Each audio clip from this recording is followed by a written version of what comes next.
Hello, everyone, and welcome to this episode of Pod Save Chocolate. My name is Clay Gordon. I'm your host and moderator, and I'm also the creator and the publisher of thechocolatelife.com. Today's topic is the 2024 Chocolate Scorecard, and the subtitle is The Bad, the Worse, and the Ugly. My apologies to Sergio Leone and Clint Eastwood for the appropriation, or perhaps misappropriation of that phrase. I don't know how much good there is here, which is why I couldn't call it the good, the bad, and the ugly. Before we jump into today's episode, what I want to do is people who are watching this live, go into the live chat replay on YouTube, go into the comments on LinkedIn and at Facebook, and let me know where in the world you are connecting from. I will get that shout out up on screen. Always like to know where in the world people are connecting from. And then if you have any comments or questions during the course of the hour, please put those into the live chat or the comments, and I will get to them up on screen, get them asked, and hopefully answer your questions during the course of the hour. And with that, let's jump to today's episode. So this is the homepage of thechocolatelife.com. Right now, you can go there. All these links work. For every single episode of Pod Save Chocolate, I produce a post. And in that post, I have links and resources so that you don't have to hunt for the URLs, hunt for the pages that I'm talking about. The links and the resources are on this page. If you do have two screens, you're watching on a device where you have room, you can go and follow along in real time, but you can also go back afterwards and find all the URLs to all the pages, all the information that I am referring to. And if something comes up during the course of the episode that I didn't put in the page before I began, I will put it into the page afterwards. And with that, let's jump in. So first thing I have to say is that doing this kind of work is really a challenge. It's really hard, and it's really thankless. I have tried to put together something I originally called the blacklist. People didn't like that language, and so I changed it to the wicked good and the wicked bad lists because I like wicked working both ways. But number one, coming up with a criteria. How do you go and you decide what is good and what is bad, right? Can be a real challenge. And number two is that once you've made the decision about what is good and what is bad, you need to figure out how to go and rate every single one of these companies against that list. And what you can do is you can come down here. Here's my wicked good and wicked bad list. Again, the link is on today's post. And what you can do is you can find, what I'm going to do is I've given a little table, and at the top of each table is my criterion for inclusion in that table. And so you can go through and you can find out why I have put people on the list and why they're there, right? Another thing that I did, because I think that's really, really important, is on the same page, what you'll do is that you'll find, for example, if there is a company that's on a list, you can find out if there are any other companies or brands that are associated with that list. And so you may say, listen, I want to avoid chocolate made from Nestle, but are there other brands that Nestle makes that you might want to avoid as well? This is a rabbit hole that you can go incredibly deep on. And it becomes a real challenge, A, to figure out what should be on the list, and then B, what should be on this, the criteria that you're going to use, both at the high level and at the level underneath, and then how to decide if a company belongs in a particular area of the list. And so when people are looking at this scorecard, right, I do want to acknowledge that this is an insanely challenging process, right? But because it is an insanely challenging process, right, I think that puts an extra burden on the people who are doing it to do it well. I am not accusing anybody of any kind of misplaced honesty or dishonesty. I firmly believe that the people who are doing this believe that they are doing good and they are doing the right thing, right? But what I want to do is I want to point out to people who are looking at this. So it's Easter time. This particular scorecard, now from an organization called Be Slavery Free, which is headquartered down in Australia, right? It was done in previous years by other organizations. They come out at Easter. It was originally called the Easter Chocolate Scorecard. It's really designed, if you're going into the Easter season, how do you go and purchase ethical chocolate? How do you know if the company that you're purchasing the chocolate from is in fact producing the chocolate ethically, right? And so that's what these lists exist for. And the question becomes, why should we take these lists at face value? Why should we believe what it is that they're doing? What it is that they're telling us? Why is this company good and this company is not good, or this company is better than this company? Right. So the basic question. And so I am looking at this, right, from the point of view, number one, of how are the data represented? So visually, how are the data represented, right? And what can we learn from the way the data are presented to us? And then we also have this really interesting question about how are the data compiled and what can we say about the way the data are compiled? And that's what I want to get to. So the first thing I want to do is, again, this is the post for today's episode, is the reason why I screenshotted this here is because I wasn't certain if it would change in the future. So I can click on this link and I can go to the homepage of the Be Slavery Free website. Right. And the image is, it reminds me that it's the scorecard, and I can go and view the chocolate scorecard. It's actually on the same page. I don't actually leave the page to go look at the scorecard, but it says download the printable scorecard. But I click on the download the printable scorecard, and what I do is I don't actually get to this year's scorecard. I don't get to the 2024 scorecard. I get to the 2023 scorecard, the 4th edition, not the 5th edition, right? And in all the previous incarnations of this particular scorecard, the ability to download a PDF has been a part of the process from the beginning, right? And as a matter of fact, the first couple of years, there wasn't really a good manipulable table online so that you could do anything with the information that was presented on the webpage. You actually had to go to the PDF in order to get any work, in order to figure out what's going on. And so in this particular case, what's really, really important to understand that here I am on the website for Be Slavery Free, which is the organization that's putting together. They say download the printable scorecard, and I can't download the current scorecard. Right? I can download the previous scorecard, and if somebody's not paying attention, they might not actually understand that what they're doing is they're downloading and printing last year's scorecard in this year's scorecard. So I don't know if this is deliberate or not. It is certainly not straightforward. It's some sort of obfuscation that I don't understand. Right? Another thing that I want to point everyone's attention to is, so this is the homepage of the Chocolate Scorecard website, so chocolatescorecard.com. And I'm just going to scroll down first, right? Right. So people who know me, who followed me, who understand what it is, anything about what it is that I'm doing, are going to go look and say, if you look at the way Tony's Chocolonely presents the data in its annual report, which they call the FAIR report. So the FAIR report. So you read the report and it says FAIR. They're already manipulating your emotions.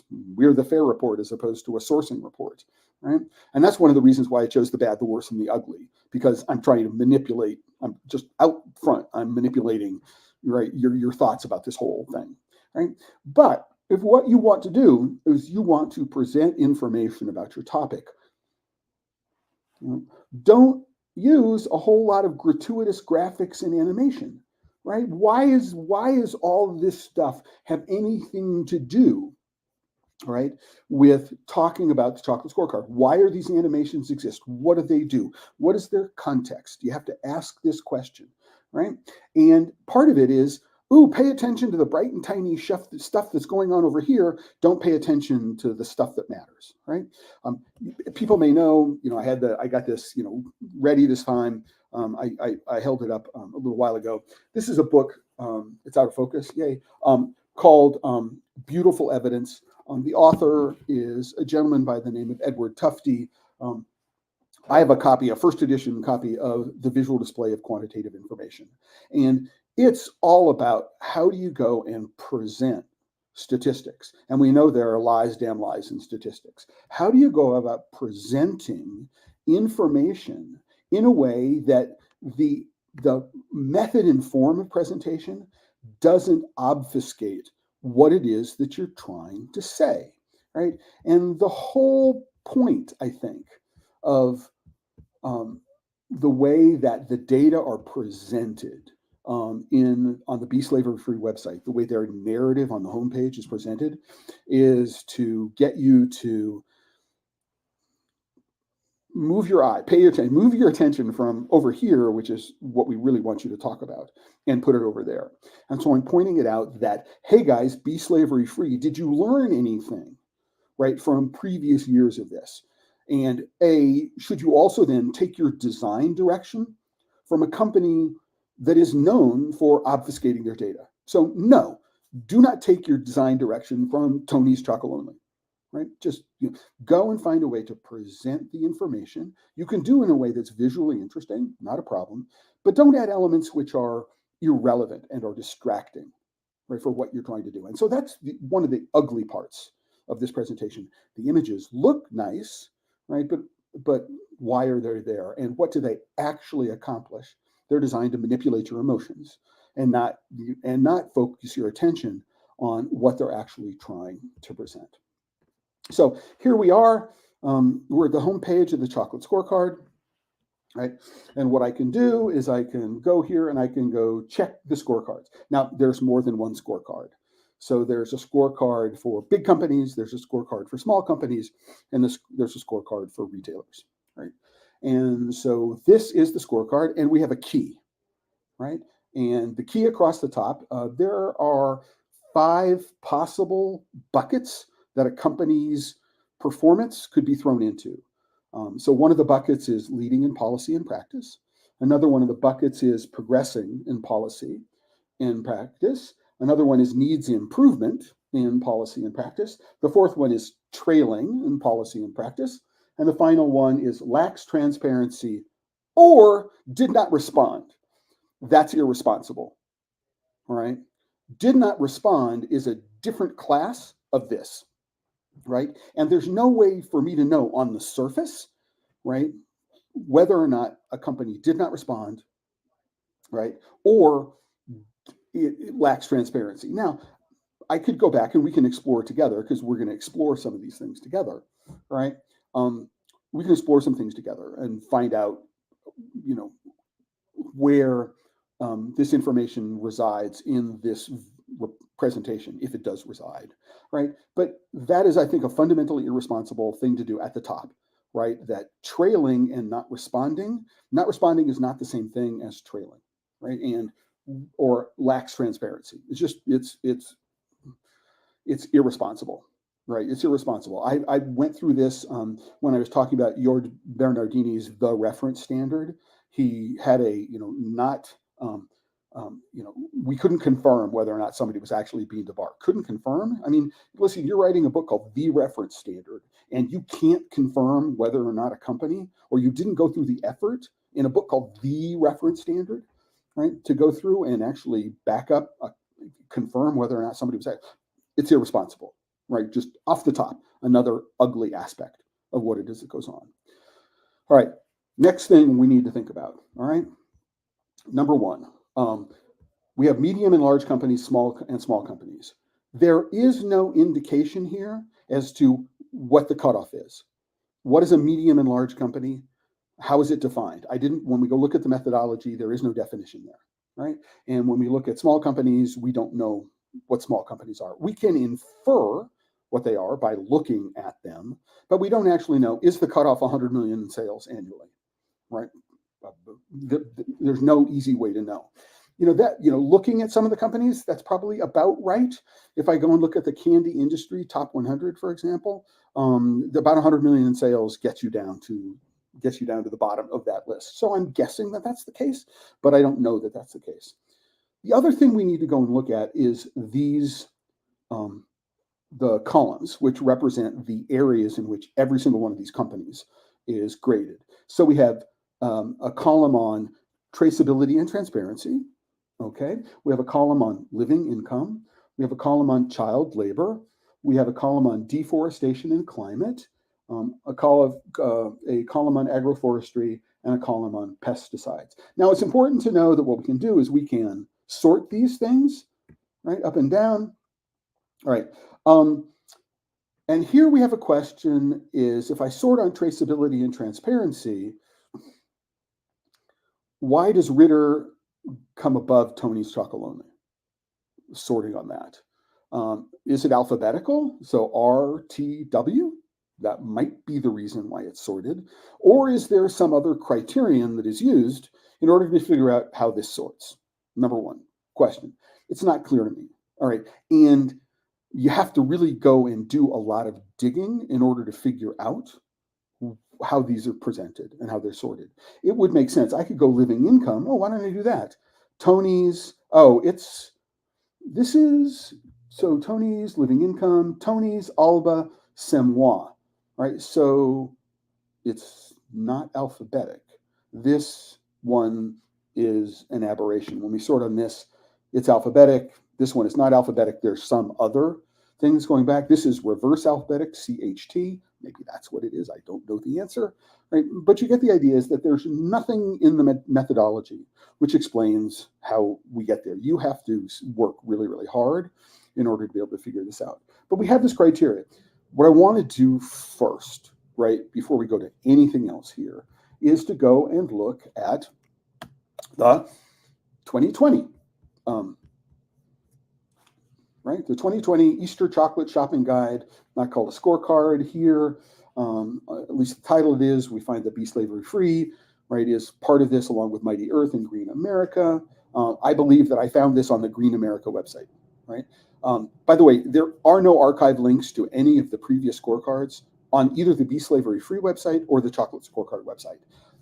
That should be a red flag to everybody. Number one is you cannot find any historical data. It's like all of this historical data has just disappeared as far as Be Slavery Free is concerned, right? And again, red flag, right? So why am I showing you this? And the reason why I'm showing you this is that in the 2020 guide, right, the criteria were, number one, supports regulation, right, which is missing from the 5th edition. Why are we no longer having this criterion? Not explained anywhere. We have transparency and traceability. That is, yep, same. That's on the list this year. Deforestation, agroforestry, living income, child labor, they're on the list this year. Pesticides is not on this list, but it's on the 5th edition list, the 2024 list, right? And so one of the things that this tells us is there is no way to compare straightforwardly, in any straightforward way, the progress that any of these companies has made, right, from the first edition in 2024 or 2020 to the current edition in 2024. There's just no easy and straightforward way to do it. Right? There are a couple of other differences that we also need to point out. Number one is there's no differentiation between big companies and small companies. Right? We also have this new thing up here, which is called retail brands. Right, so this is a company that I can buy at retail. So I can buy Alter Ego at retail, Whitaker's at retail, Tony's at retail, Chocolate Alba at retail. These are companies. Some of them are very, very large, but these are retail companies. It's important that these are retail brands. Right? If I come to this year, right, what we have is we don't have this clear differentiation.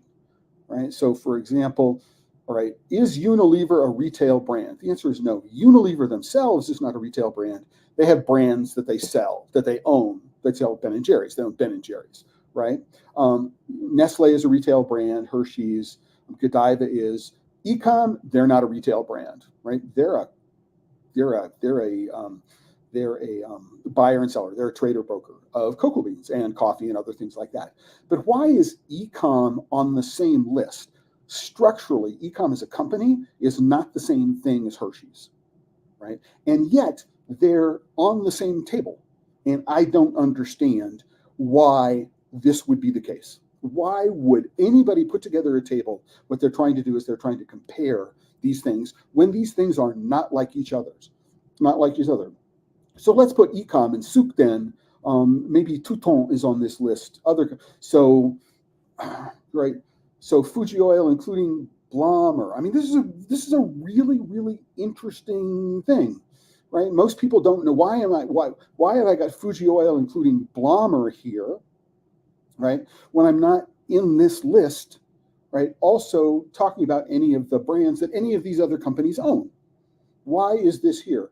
This is, and most people, like Blommer is not a retail company. We have an ownership position here, which is the really interesting. Fuji Oil, right, owns Blommer, right? Are there any other cases on this list where we have this, oh, this company owns it? Well, this ETG Beyond Beans, right?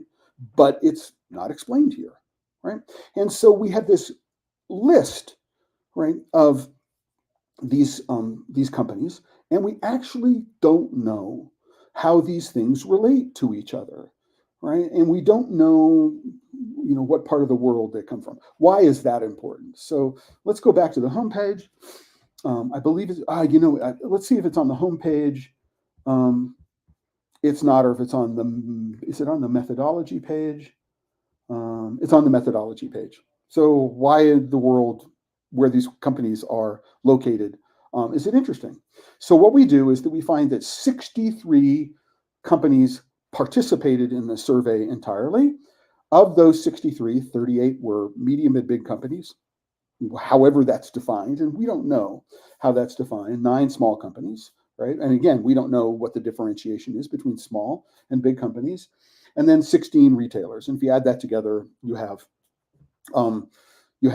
63. 38 and 9 is 16 is 63. And if we look at 41 and 9 is 50, and 55 and 63. Right? But, right, this is the internet, everybody. Right? Why aren't these actually active links? Right? Number one, right? Companies assessed in North America. In North America, the only companies that were assessed were in the United States. Okay, that's good. They're so that's fine. We're here, 41. Where does the EU end? So we got 41 companies in Europe. By the way, listen, guys, I hate to tell you, since Brexit, the UK is no longer a part of Europe. Right? It's not, and you just can't throw the UK into Europe. It doesn't work that way anymore. Right? Why are there 5 companies in Australia? Because beef slavery fee is in Australia, is my opinion here. That's why they're doing it. Right? The size of the market in Australia, why are we looking at 5 in Australia and 8 in all of the United States? There's a gross misrepresentation in terms of the impact on the industry, in terms of how these things, how the sample was selected. And to some point, it's self-selected. They can go to a company, and the company will say, well, we don't want to participate. Right? So we do need to be very, very careful in understanding that. But I don't get how this is done. But by the way, 9 companies in Asia, India, Japan, and Malaysia. Why isn't this a mouse over that says this is, Ezaki Glico, Inito Clue, and Meiji? Why can't I get the names of these companies here? Why do I have to? Those companies, if I go look at the scorecard, I don't know where these companies exist in things. I don't know. Another really, really pet peeve that I have. Why is it Alba and not Chocolats Alba? That's the name. I have room easily. Chocolats. Why is it a colloquial name and not the full name of the company? The same thing is true. I go down here, and we have another Japanese company, Glico. It's not a Glico. It's Ezaki Glico. Why is it just Glico, right? And it's another. And by the way, Ezaki Glico owns Cho, and well, maybe Cho is not agreed to be a part of this, because we don't know if they're not agreed to be a part of it, right? We don't know if they've not agreed to be a part of it, or they are if we go back to the top, right, it is lacks transparency. Well, we don't know if this is because they decided not to be a part of this, right, or they lacked transparency. But still, the relationship, and not only that, there's no arrow here. I can't, they established a convention. I go to Toadies Chocolate Only, and I click on this arrow, and it's going to give me more information, right? And what's really unfortunate about this, right, is that if I click on the name here, it takes me to the same place, right? So I have two different links on the same page in the same row that take me to exactly the same place. And by the way, there's no link anywhere here that takes me to the Tony's Chocolate Only homepage. What? I mean, this is 2024. This is the internet. It's called programming. If you can program the animations that show up on the homepage, you can program stuff to make it really, really, really easy for people, right, to actually find the information that you're looking for.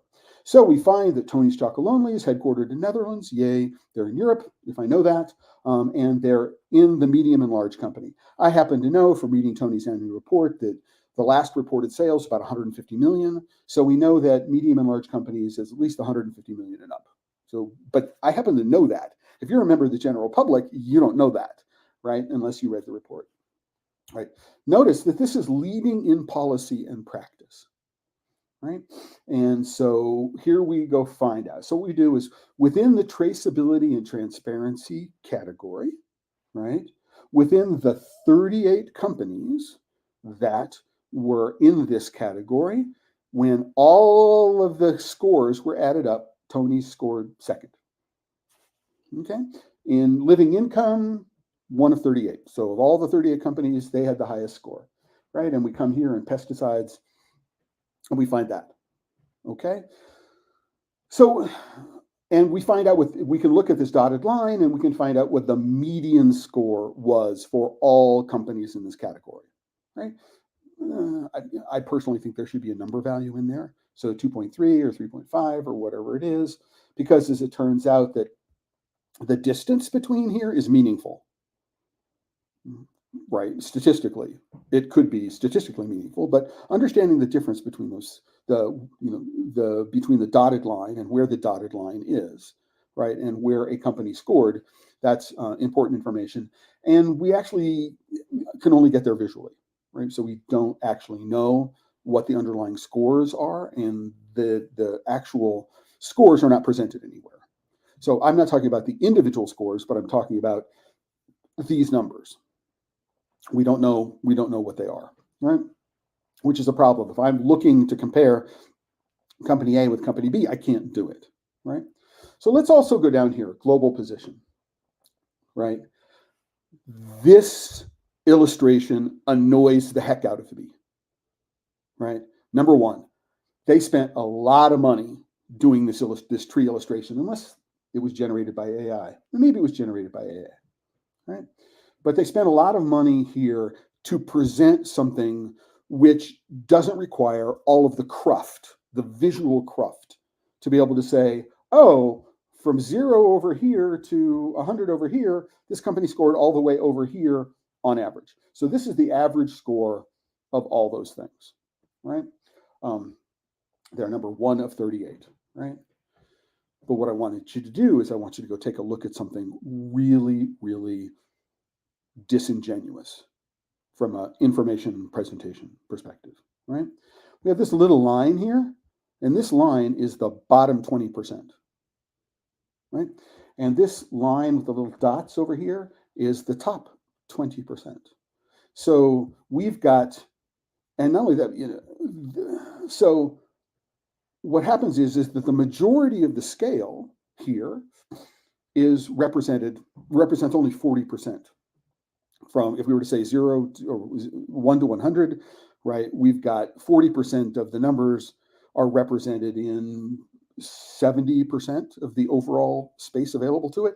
This little space here in the middle, this white space here in the middle, represents 60% of the everything. So this is not a logarithmic scale. It's not a straight line scale, right? It is a scale that obfuscates. It is a scale that does not tell you anything, right, that is truly useful, right? Right? This company scored in the top 20%. Yay, it scored in the top 20%. We still don't know what that number was, right? We still don't know. It was up here somewhere. We don't know.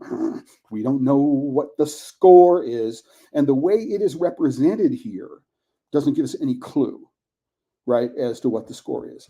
Now, why is this bad? All right, I'm going to jump away from this page. There's some things to hate on this page and a couple of things to like on this page. All right, what I'm going to do is I'm going to go to small companies and I'm going to go to alter ego, right, just because I happened to look at it earlier, and so I'm familiar with it. So this is really interesting. So they're headquartered in the United States. They're listed in small companies.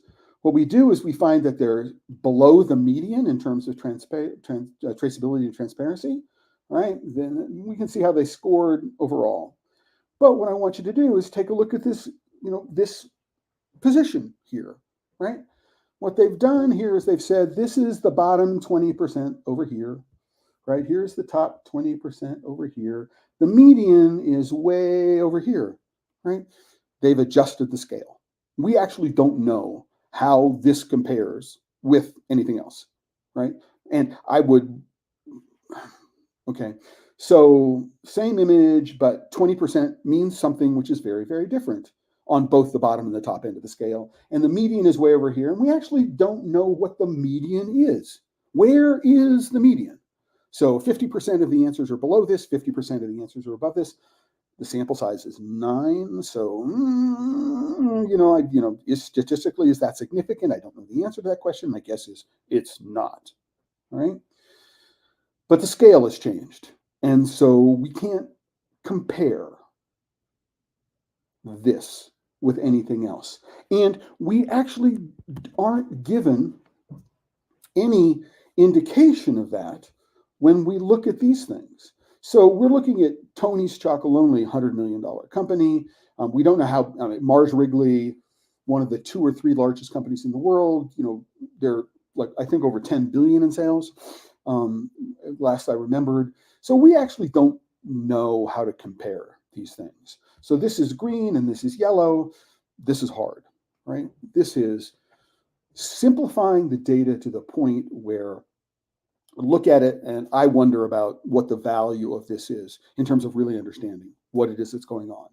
So a couple of other things. If we look at Tony's Chocolonely and we look at their annual report, and I'll put a link to this year's annual report, or all of their annual reports. So you can do the same thing. You can say, how is this year's report different from last year's report? How is the information, is the same information being presented every year? And if it's not, how has the information that's being presented, how has it changed, and how is the method of presentation changed, right? Because these are clues that we can use to say, are they trying to hide something? Or are they trying to put the best face on something, which might be a better way to go about putting this. So number 1 here, Tony's Chocolonely, right? One of the things that we don't know, right, and it's not anywhere listed, right, is that Tony's Chocolonely, their entire cocoa supply chain is 9 cooperatives in 2 countries, representing roughly 14,000 farming families and about 14,000 metric tons of cocoa, right? And so it's really, really tiny compared with the supply chains of Barry Callebaut, of Econ, of Cargill, Soutdan Touton, all these companies. It's minuscule, really, really tiny, right? What they, and we'll get, why, right, just, man. So is it fair to compare Tony's Chocolonely with these other large companies? The answer is no, it's not.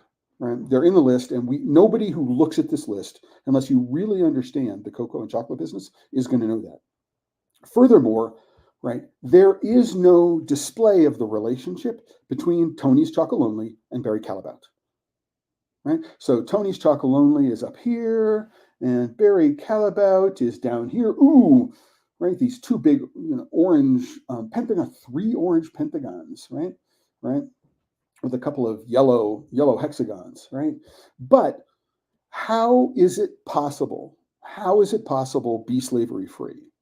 for you to give Tony's Chocolate Lonely green for its cocoa supply chain, right? Because, right, and not mention the fact, right, that their manufacturing is done for them by Barry Callebaut, a company on the list, right, which is much, much further down, right, in terms of their ranking, right?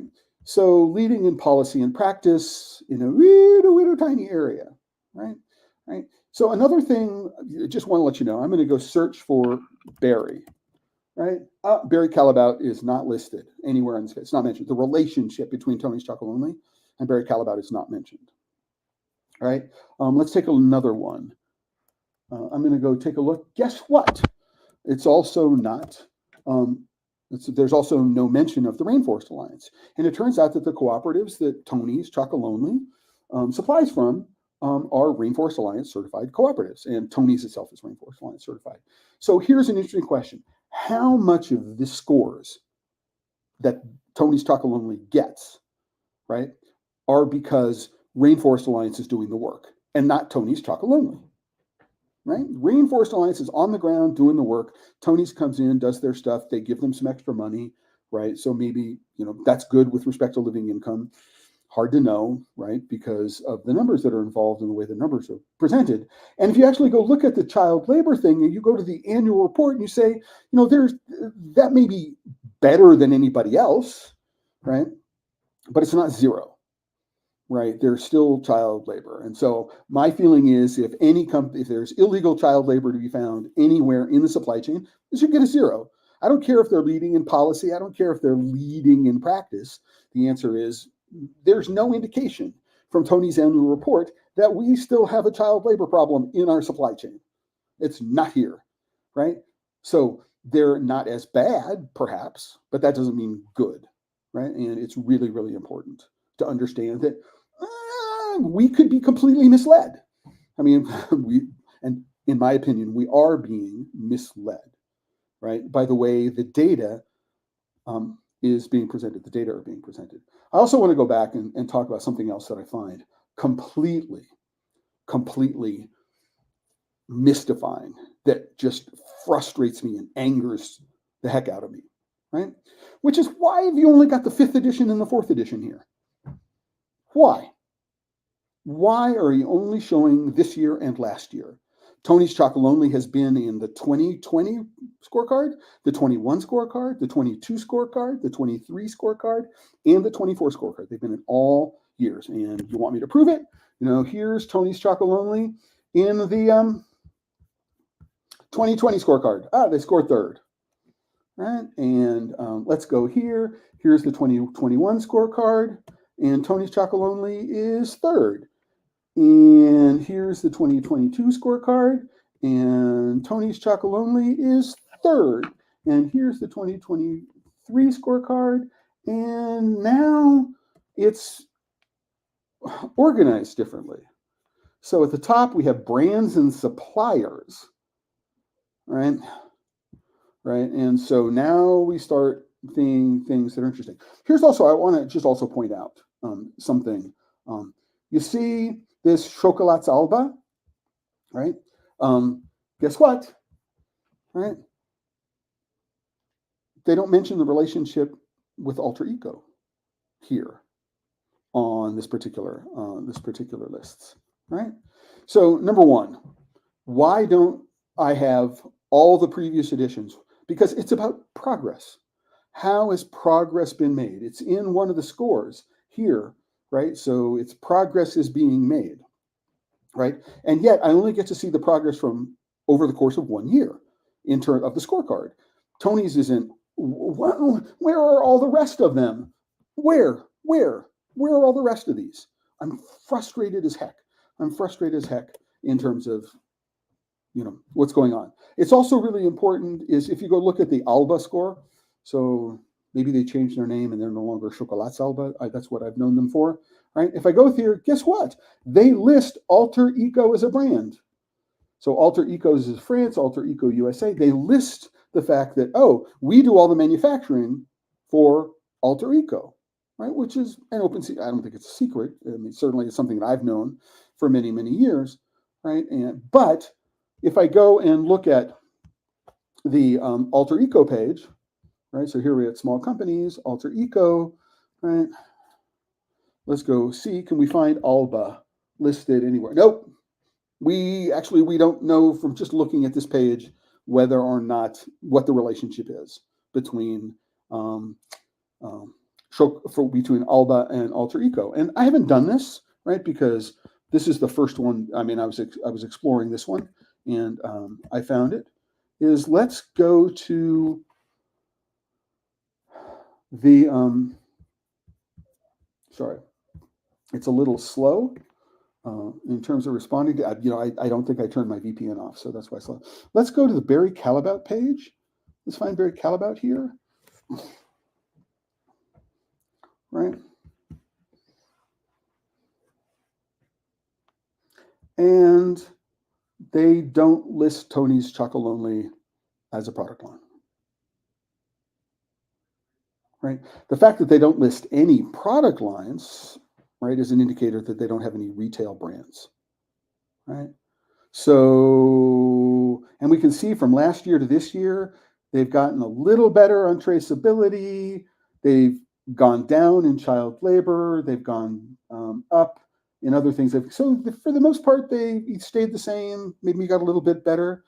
But, here's the point. Hey, guys, at Be Slavery Free, this is the internet, right?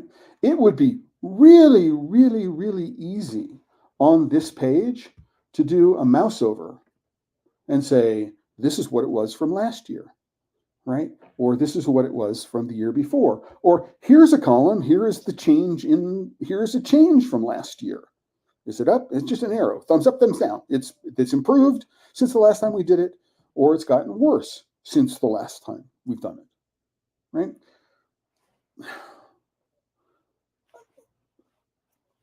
Question is, do you agree with me?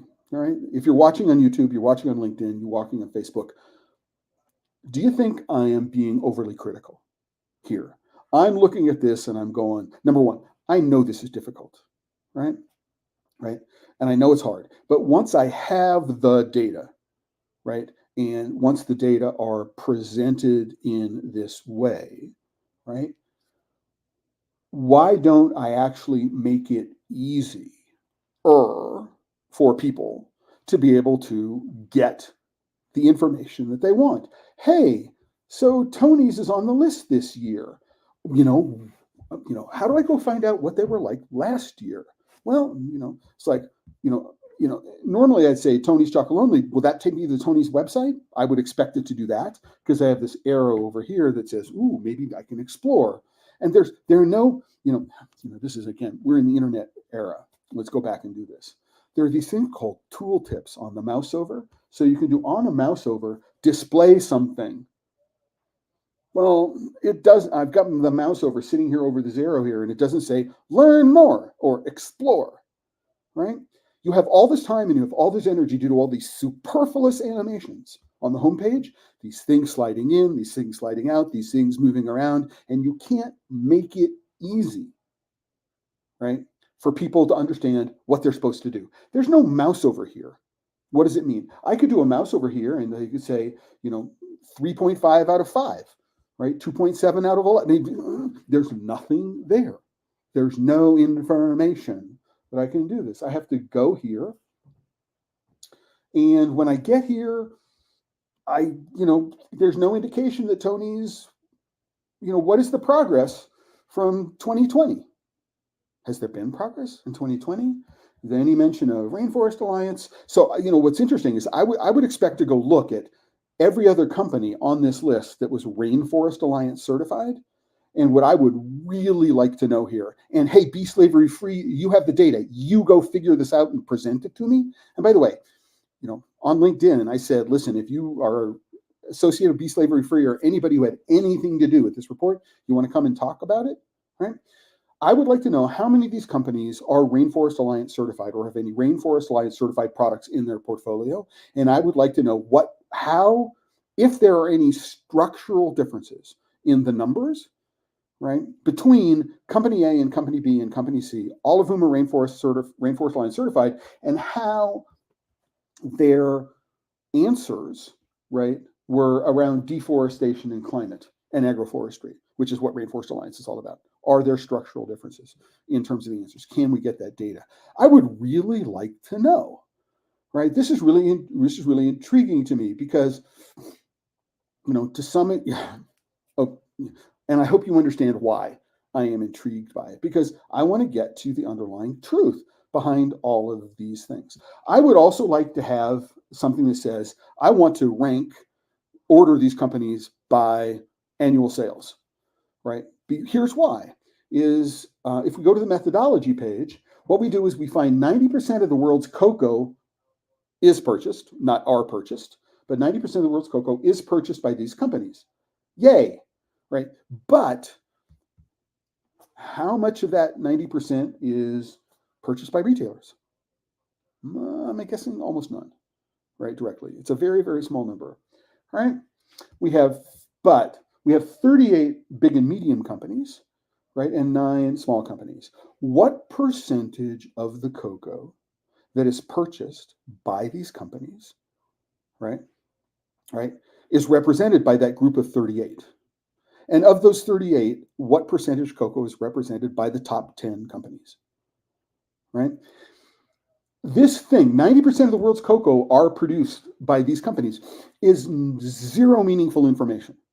Zero information is just like, it doesn't tell, useful, right? There is a meaning to it, right? But what do I do with it, right? I would really like to know, the 8 companies, so, right, this is in Alaska. Why is this pointing to Alaska, right? Why doesn't it here in the United States? I mean, I know that Alaska is part of the United States, and I know that there are craft chocolate makers in the United States. I don't know why this line is pointing into Alaska, right?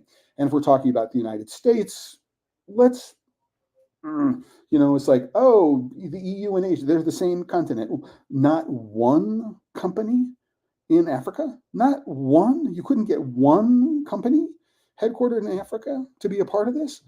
5 in Australia. It's like, how much of this 90% is represented by these 5 companies in Australia?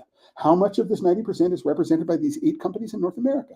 How much is represented by these 9 companies in Asia? This is the internet. Be slavery free, right? You can program this to do anything you want. And yet you give data which appears to be meaningful, but is not useful. It doesn't really tell me anything that I can sink my teeth into, right? And I think as I hope you can tell, I am totally frustrated, right? Because the amount of media coverage associated with this is going to be huge. The number of people who are going to do this, the amount of PR that Tony's is going to get out of it is just way out of proportion, in my opinion, to the actual usable information. And that's the ugly part of this. That is the ugly part of this, right? That, hey, cocoa is now at a constant dollar terms at an all-time high, trading above $8,000 a metric ton. It is, at constant dollar terms, it is an all-time high, right?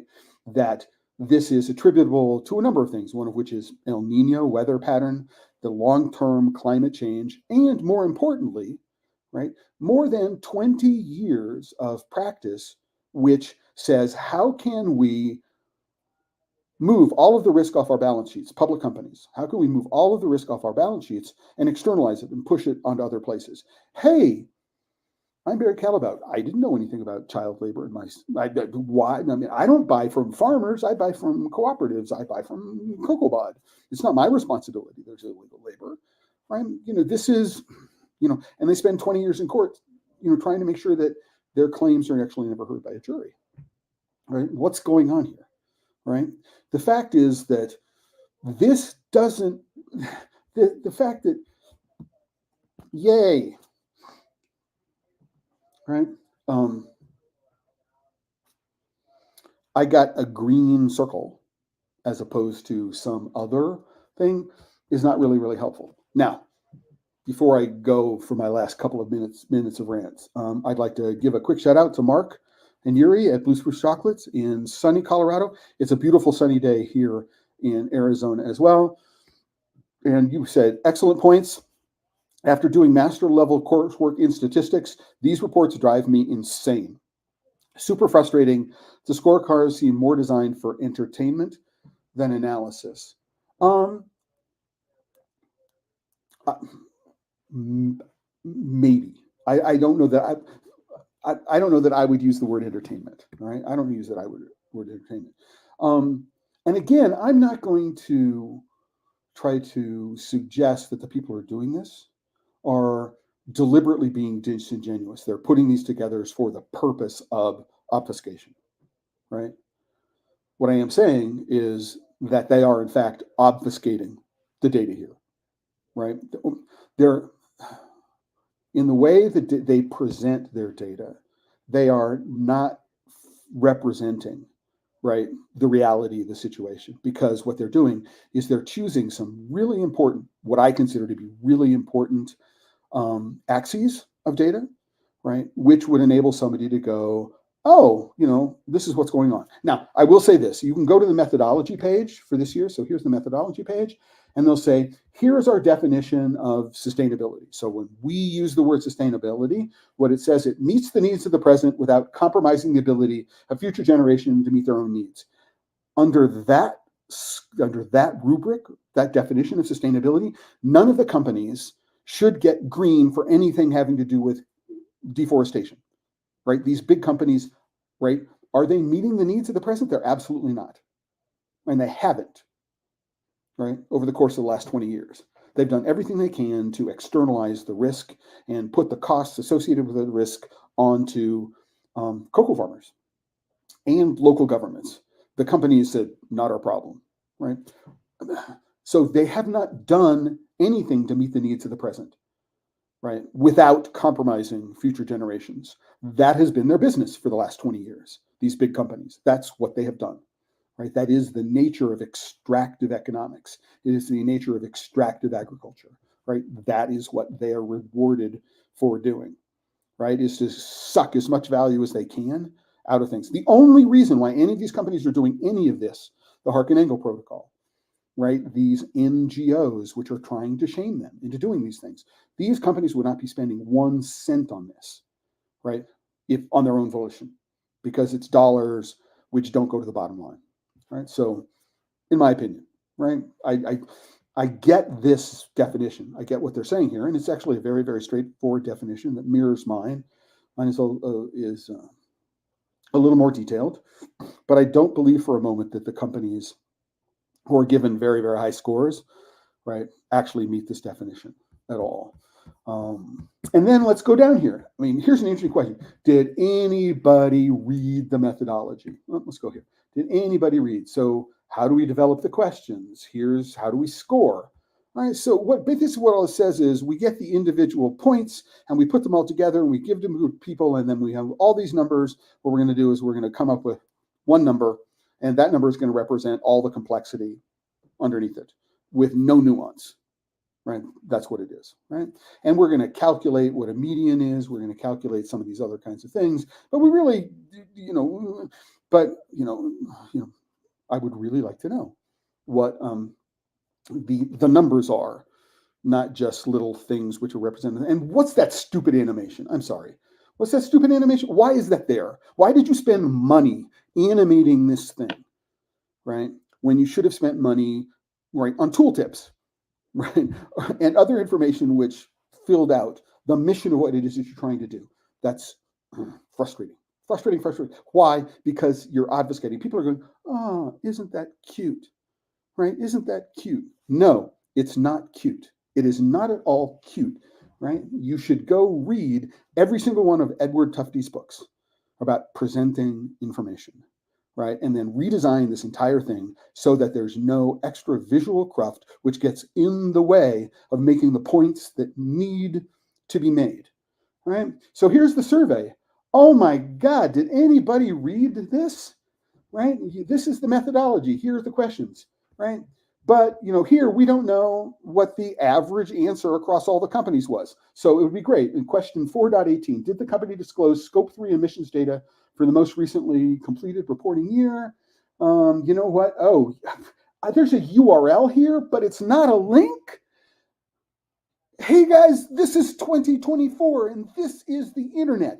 There is no excuse for not making this an actual live link, right? Oh, by the way, scope 3 emissions, scope 1 and 2 emissions over here. There are things called there's things called footnotes and things like that. Have you ever thought are there any footnotes on this? No, there are no footnotes, right? There's no appendix, there's no data. It's like, hey guys, it's just like you abdicated your responsibility as researchers. And what's really ironic is you go to the top here and you say, there's this thing about their relationship. Oh yeah, confidentiality and data protection.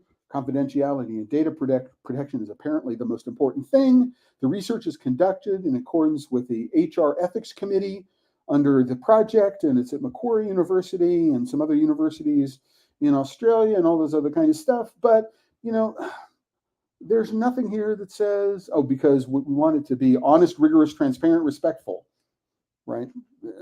Maybe it's honest and maybe it's rigorous. There is no transparency here. I don't care what they say. There's no transparency here, right? There is, do we know who the people are who did the work? Oh, wow, we offered individual Zoom meetings. Of course, it must be transparent. It must be rigorous if there were Zoom meetings. Do we know the names of the officials at the companies who provided the data? We do not, right? Was this the PR department? Did they provide the data? Was it the marketing department? Who provided? We don't know. It's like, just like trust us, right? You can trust us because we did everything under this ethics stuff associated with the universities we're involved in. Maybe. I don't buy it. I personally don't buy it. I am really, really frustrated, right? That it's more important to protect the privacy of the participants, right? So I get it. You don't want to provide the individual answers that an individual company provides around a certain question. I get that. So this is a self-reporting on a scale of 1 to 5. I'm going to give myself a 3 for this, right? We're going to ask some questions of you, and based on our interpretation of your answers, we're going to give you some numbers associated with this. I get why you might want to protect the individual response to an individual question by an individual company, but you haven't actually presented in any statistically meaningful way that can be corroborated independently, right? What's going on here? I mean, irrespective of what you think about the demystifying the cocoa sector in Cote d'Ivoire and Ghana, which was produced by KIT, the Royal Tropical Institute, several years ago.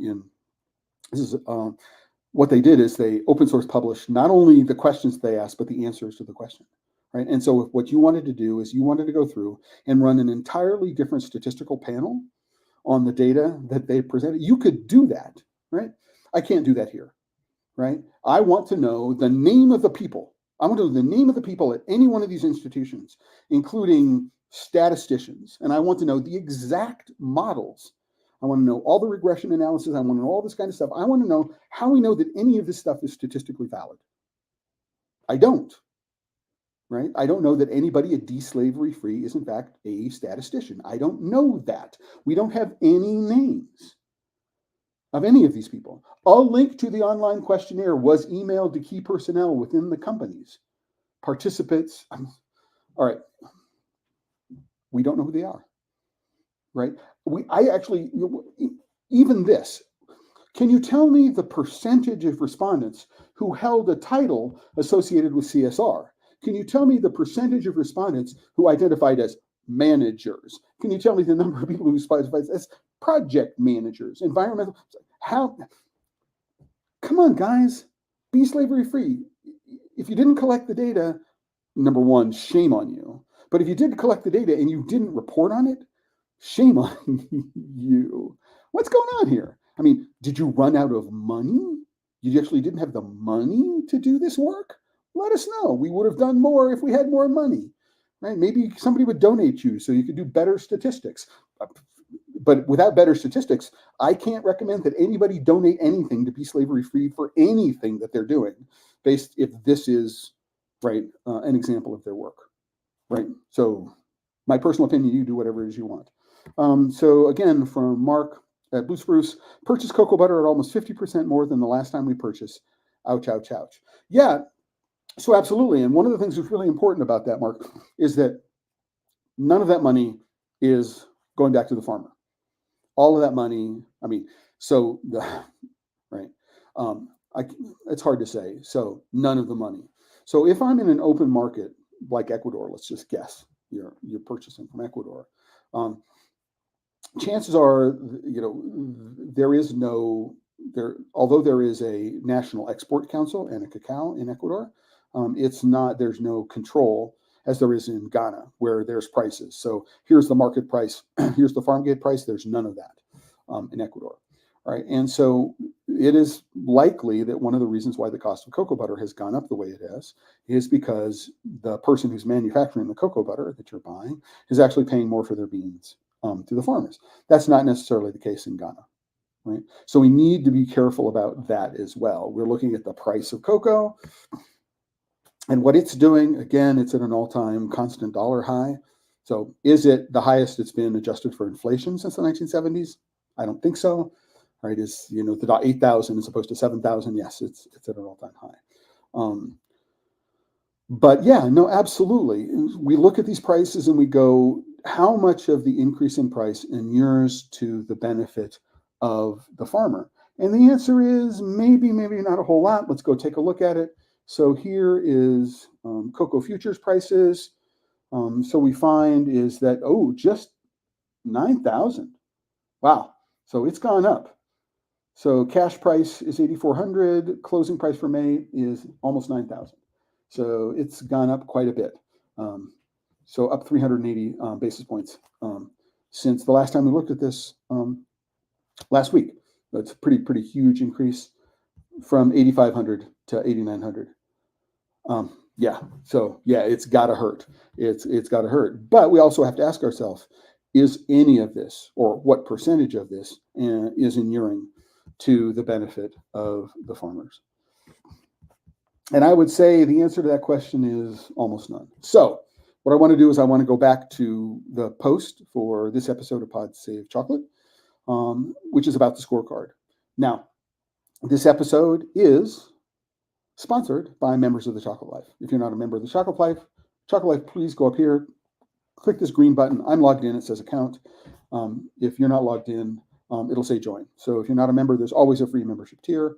So please, I appreciate your going and supporting the work we do.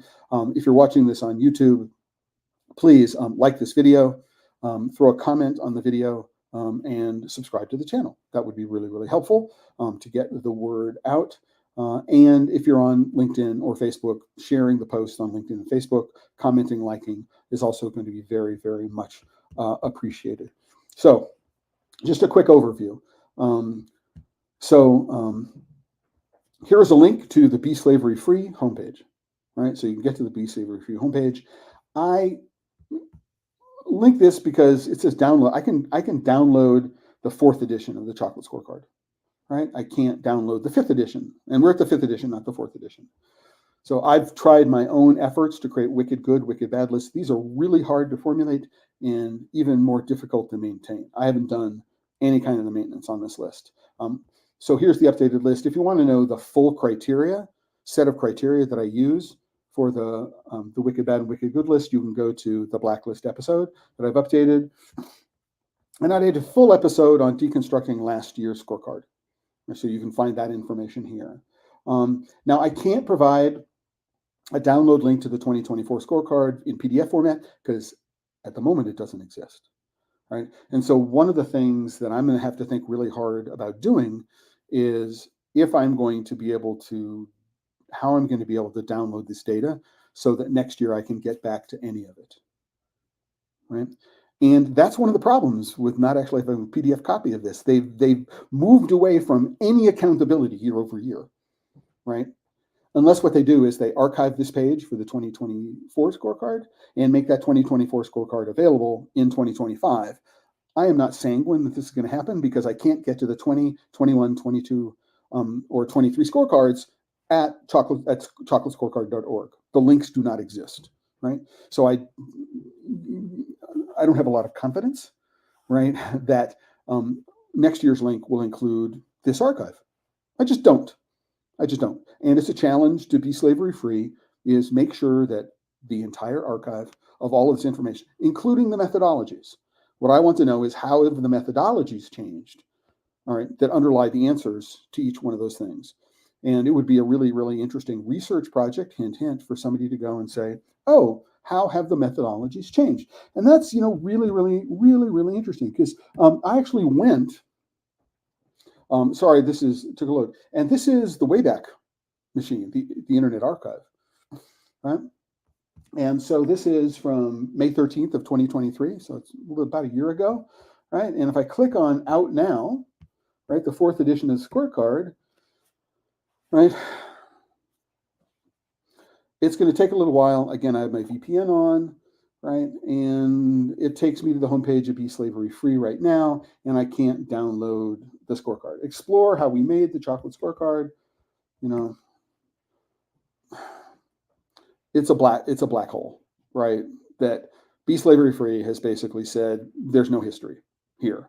I mean, so what I did for everybody who's interested in this is that excuse me, let me scroll up a little bit more.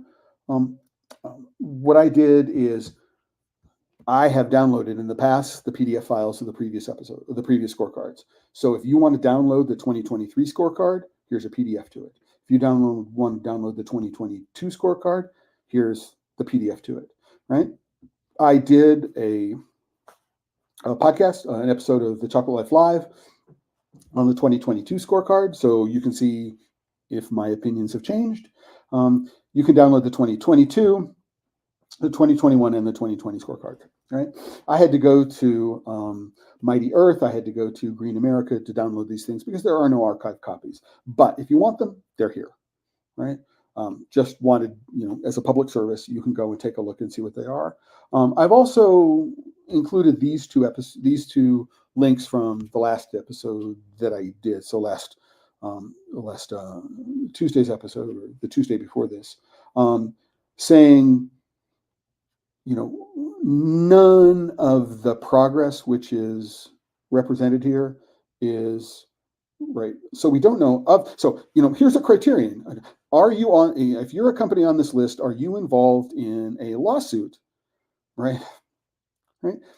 I'd like to know. Right. And so it's really, really important that people understand what the Harkin-Enkel protocol is. Right.